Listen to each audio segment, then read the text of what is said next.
नमस्कार मित्रों, भगवत चर्चा में एक बार फिर आप सबका स्वागत है। परम सत्ता एक ही है, उसे चाहे आप निर्गुण रूप में भजें और चाहे सगुण रूप में भजें, दो ही प्रकार से आपको उसका अनुभव होगा।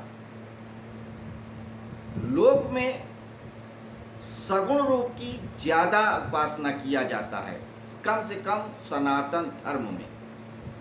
इतर धर्मों ने निराकार ब्रह्म की उपासना पे बल दिया है।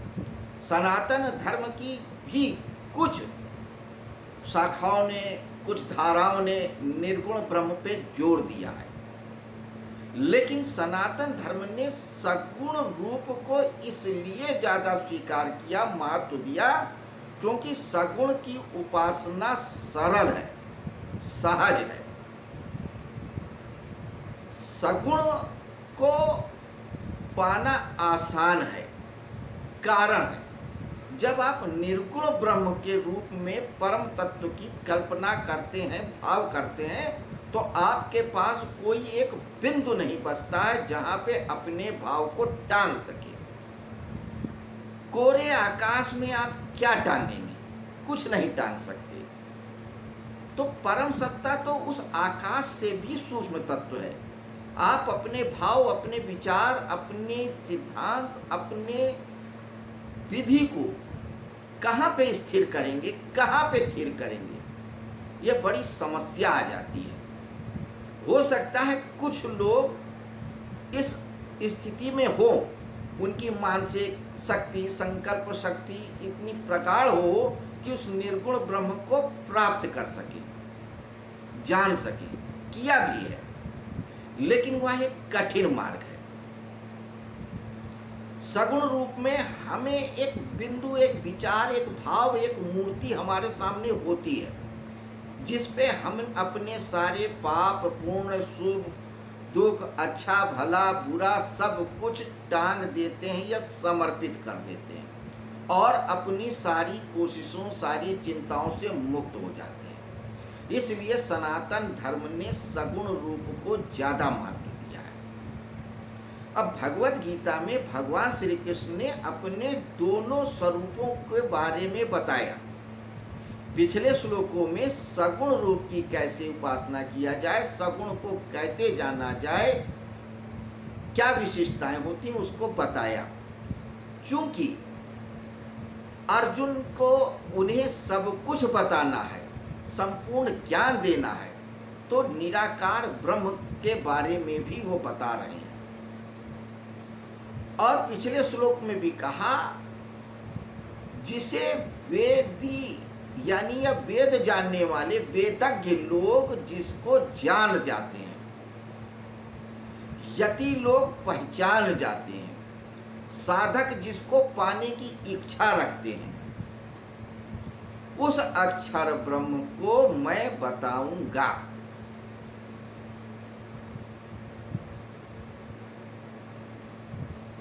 अब आते हैं उस निर्गुण निराकार ब्रह्म के बारे में कृष्ण क्या बताते हैं, तो आइए चर्चा करें।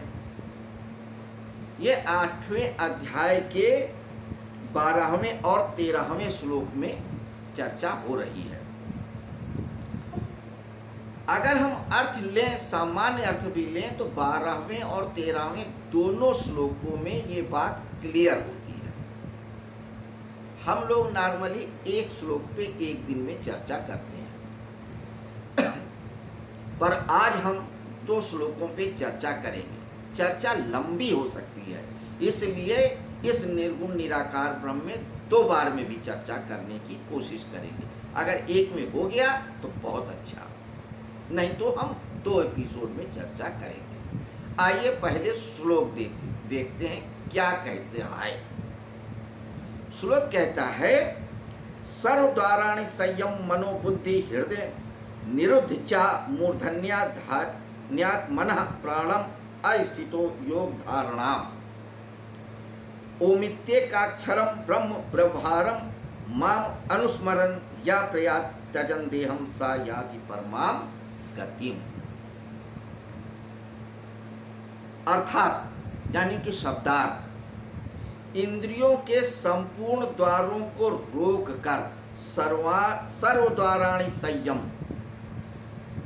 इंद्रियों के सर्व द्वाराणि सारे द्वार इंद्रियों के संयम रोक कर, मन का हृदय में निरोध करके और अपने प्राणों को मस्तक में स्थापित करके योग धारणा में सम्यक प्रकार से स्थित हुआ जो साधक ओम इस एक अक्षर ब्रह्म का मानसिक जाप करता है, उच्चारण करता है, मेरा स्मरण करता हुआ शरीर को छोड़कर जाता है, वह परम गति को प्राप्त होता है। तो पहले हम 12वें श्लोक को समझते हैं तो थोड़ा सा क्लियर होगा निराकार निर्गुण ब्रह्म के बारे में, या उसका अनुभव करने में क्या तरीका अपनाना पड़ता है या अपनाते हैं। सामान्यतः कहते हैं सर्वद्वाराणि संयम मनो हृदय निरुद्ध च मूर्धन्या आध्यात्मना प्राणम अस्थितो योग धारणम। योग की धारणा करते समय अपनी इंद्रियों के समस्त द्वारों को बंद कर लेना चाहिए, मन को हृदय में स्थापित कर लेना चाहिए। मनो हृदय निरुद्ध जा, मन को हृदय में स्थित कर ले। पहला स्टेप क्या है? शरीर की सारी इंद्रियों को संयमित कर ले, यानी कि बंद कर ले उसके सारे द्वार। फिर अपने मन को भी स्थिर करके हृदय में स्थापित कर ले। मूर्धन्या आध्यात्मना प्राणम आस्थितो।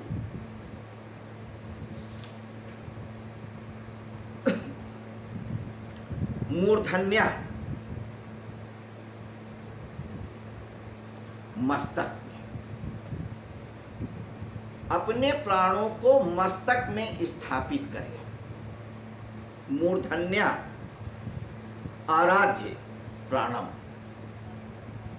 हमारे शरीर में जो ऊर्जा है शरीर को चलाने वाली, उसे प्राण ऊर्जा बोलते हैं, जो वायु के द्वारा अंदर आती है। आत्मा अलग है, लेकिन उस आत्मा के द्वारा इस शरीर को चलायमान रखने में जिसका महत्वपूर्ण योगदान होता है उसे कहते हैं प्राण ऊर्जा। आत्मा इसी प्राणों के द्वारा शरीर में प्रविष्ट भी होती है और इस शरीर से बाहर भी जाती है। तो प्राणों के रथ पे सवार होकर के आत्मा आती है और इसी रथ पे सवार होकर चली जाती है। और हमारे शरीर में 10 द्वार हैं, 9 तो छिद्र हैं, 5 ऊपर 2 नीचे। इन्हीं 10 द्वारों से प्राणों के रथ पे सवार होकर आत्मा आती है और जाती है। इन 10 द्वारों की वजह से ही इसका नाम दशरथ है। और इसमें जो आत्मा रहती है वही राम है। तो जब कभी राम कथा के तात्विक विवेचन पे आएंगे तब बात करेंगे कि दशरथ क्या है, कौशल्या क्या है, कैकेयी क्या है, लक्ष्मण क्या है। तो जैसे पूरा का पूरा महाभारत या भगवत गीता सब कुछ शरीर में है, वैसे ही पूरे राम कथा भी हमारे शरीर में, सारे पात्र हमारे शरीर में। खैर, तो ये जो प्राण ऊर्जा है इसी के द्वारा आत्मा आती है और जाती है, यही मुख्य है। और दूसरी बात, जो हमारे इंद्रियों के द्वार हैं ये हमें बाहर की तरफ लेके जाते हैं और अंदर की तरफ भी लेके जाते हैं, क्योंकि दरवाजे हैं, ये द्वार हैं। इंद्रियों को द्वार भी कहा जाता है, यहाँ पे कह रहे हैं। क्योंकि संयम इसी पे करना है, क्योंकि इसी से ऊर्जा बाहर भी जाती है और अंदर भी जाती है। मनुष्य संसार से भी लिप्त होता है और परमात्मा से भी लिप्त होता है इन्हीं इंद्रियों के द्वारा। क्योंकि जब हम आंख खोलते हैं तो हम बहुत सारे खूबसूरत और अच्छे दृश्य देखते हैं, मनोरम, और हमारा मन उन दृश्यों से बंध जाता है। तो ये दो क्षेत्र हुए। हमारे नाक में भी दो छिद्र हैं, प्राणवायु इसी से जाती है और आती है। वैसे तो सारे केंद्रों से आती है, द्वारों से, लेकिन मुख्य रूप से वायु तत्व के साथ आता है प्राण, इसलिए ये दो हैं। इन्हीं से खुशबू आती है, महक आती है। हम अक्सर खुशबुओं से आकर्षित हो जाते हैं। किसी की देह गंध भा जाती है, किसी की इत्र की गंध भा जाती है, तो ये भी हमें संसार में लगा देती है। जिह्वा भी लगा देती है, मुंह, कान भी, मधुर संगीत बहुत अच्छा लगता है और हम बाहर की तरफ उन्मुक्त हो जाते हैं, लग जाते हैं। नीचे दो केंद्र हैं, काम केंद्र और मनमूत्र त्याग केंद्र। इनके प्रति भी हमारा मोह बन जाता है काम की तरफ, सेक्स की तरफ। तो हमारी ऊर्जा इसी में लग जाती है, हम इसी नीचे के केंद्रों की तरफ भी हम बहुत लग जाते हैं, संसार की तरफ। क्योंकि हमारी सारी ऊर्जा बाहर की तरफ जा रही है, प्रकृति की तरफ जा रही है, परा की तरफ जा ही नहीं रही है। तो जो परम सत्य है, परा और अपरा दो रूपों में है। भगवान श्री कृष्ण ने कहा भी है पिछले अध्याय में कि मैं परा और अपरा दो रूपों से व्याप्त हूं। अब हो क्या रहा है कि शरीर हमारा द्वार है, शरीर मंदिर है, इसको मंदिर भी कहा जाता है। तो मंदिर के अंदर प्रवेश करने के लिए भी ये नेत्र द्वार बनते हैं और बाहर जाने के लिए भी द्वार बनते हैं। नॉर्मली हम हैं तो अंदर, परमात्मा अंदर है, लेकिन हम मंदिर के बाहर जाते हैं, परमात्मा को छोड़ के बाहर की तरफ भटक रहे हैं, क्योंकि हमने इंद्रियों के दरवाजे खोल रखे हैं। जब इंद्रियों के दरवाजे बंद कर देंगे तो हमारी चेतना, हमारी प्राणवायु, हमारी ऊर्जा अंदर परमात्मा की तरफ चली जाएगी, सरक जाएगी परासत्ता की तरफ, और हम उस परम सत्ता का अनुभव कर लेंगे। इसलिए कह रहे हैं भगवान श्री कृष्ण कि सर्व द्वाराणि संयम, इस इंद्रियों, शरीर के सभी द्वारों को संयमित कर ले, बंद कर ले। संयम का अर्थ समझिए, संयम का अर्थ रोकना नहीं है। बहुत से लोगों ने यही किया है, जब संयम की बात करते हैं तो रोक लेते हैं जबरदस्ती। कुछ लोग आंख फोड़ लेते हैं कि हम रूप देखेंगे ही नहीं तो रूप से बंधेंगे नहीं। कुछ लोग जीभ काट लेते हैं कि हमें खाना ही नहीं, रस ही नहीं लेना, जबरदस्ती। कुछ लोग अपने जन्नांग काट लेते हैं कि हम सेक्स की तरफ जाएंगे ही नहीं। गलत है, इससे आपको कुछ नहीं मिलेगा। अंदर तो रस है ही ना।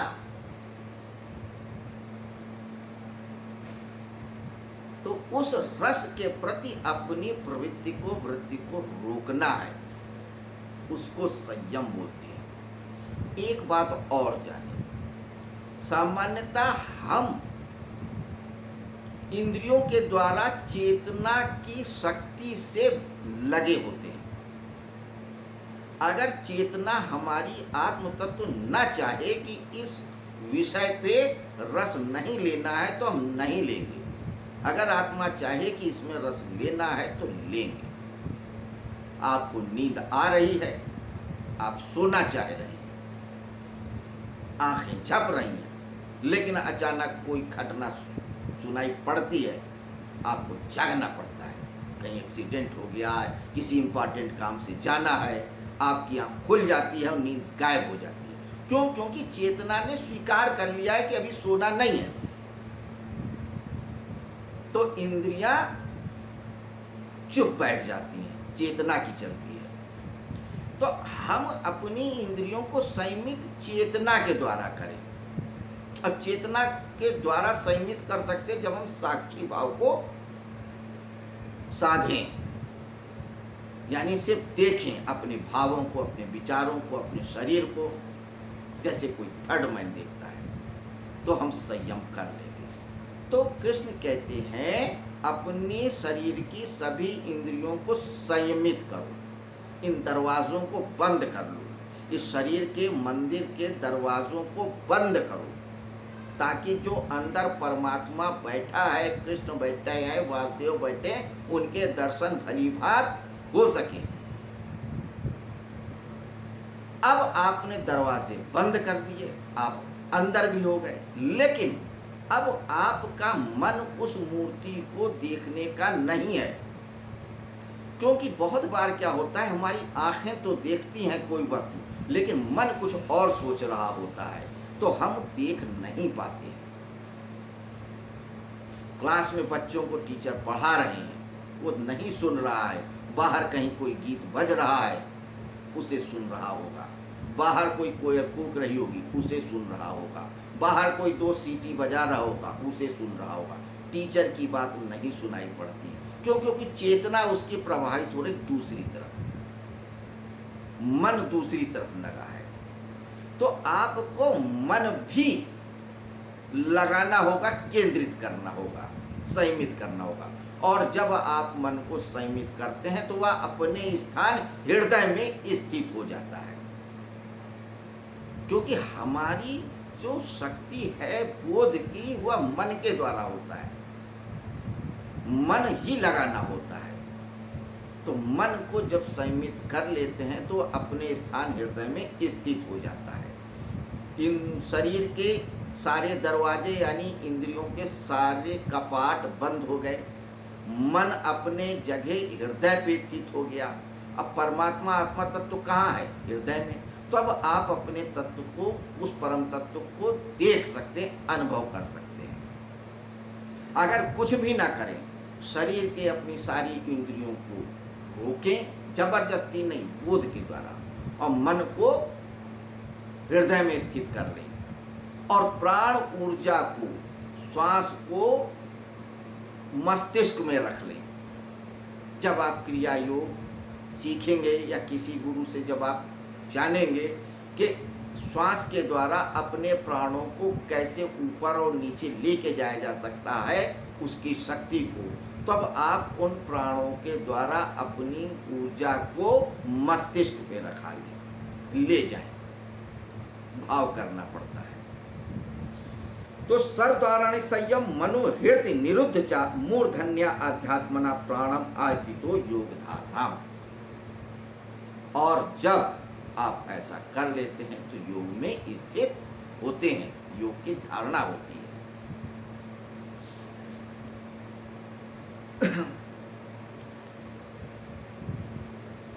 तो इस प्रकार से जब कोई साधक निश्चय करता है, और फिर आगे क्या कहते हैं, ओम इत्येकाक्षरम ब्रह्म व्यवहारम माम अनुस्मरन् या प्रयात्यजन देहम सा याति परमाम गतिम।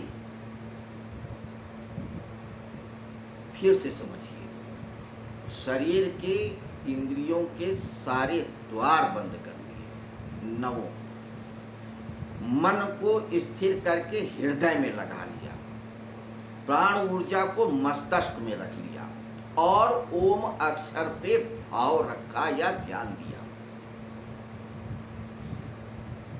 सा प्रयात यत्न है सा याति परमाम गति। और जब साधक ऐसा करता है तो वह परम गति को प्राप्त होता है। ओम क्या है? परम गति को कैसे प्राप्त होगा? मूर्धन्या या मस्तक में क्या होगा? प्राण ऊर्जा कैसी होगी? इन सब बातों पे कल चर्चा करेंगे। ये तो हमने एक संक्षेप में बताया कि जब आप अपनी सारी इंद्रियों को रोक के, मन को स्थिर करके, प्राणों के द्वारा अपनी ऊर्जा को मस्तक पे स्थापित करते हैं और ओम अक्षर का जाप करते हैं, तो आप उस परम ब्रह्म का अनुभव कर पाते हैं। इसको थोड़ा और डिटेल में हम कल देखेंगे। आज की चर्चा इतनी ही। चर्चा आगे किया जा सकता है, लेकिन फिर समझ में थोड़ा दिक्कत होगी। स्टेप बाय स्टेप, धीरे धीरे, रे मना धीरे से सब हो। कोई जल्दी नहीं है, कहीं पहुंचना नहीं है, कहीं जाना नहीं है। सिर्फ अभी तो भगवत चर्चा का रस का स्वादन लेना है, क्योंकि वह भगवत जो है रसो वैसा है। उसकी चर्चा में भी रस है, आनंद है, मौज है, और वो भी ब्रह्म ही है, क्योंकि ब्रह्म ही सर्वस्व है, वासुदेव ही सर्वस्व है। तो इतनी चर्चा भी अगर आनंद से सुनी जाए तो वो भी किसी ब्रह्म या परम तत्व से कम नहीं है। तो मित्रों, ये रही आज की छोटी सी चर्चा। कल फिर हम इन्हीं 2 श्लोकों पे, 8वें अध्याय के इस 12वें और 13वें श्लोक पे चर्चा करेंगे, जिसमें निर्गुण निराकार ब्रह्म की बात की गई है। और एक बार फिर से आपसे अनुरोध करूंगा कि कोरोना काल अभी खत्म नहीं हुआ है, तीसरी लहर कभी भी बढ़ सकती है। डिस्टेंस बनाए रखें, मास्क लगाए रखें, ज़रूरत पड़ने तो कम से कम बाहर निकलें। यही आपसे कहना चाहूँगा। नमस्कार, शुभ रात्रि।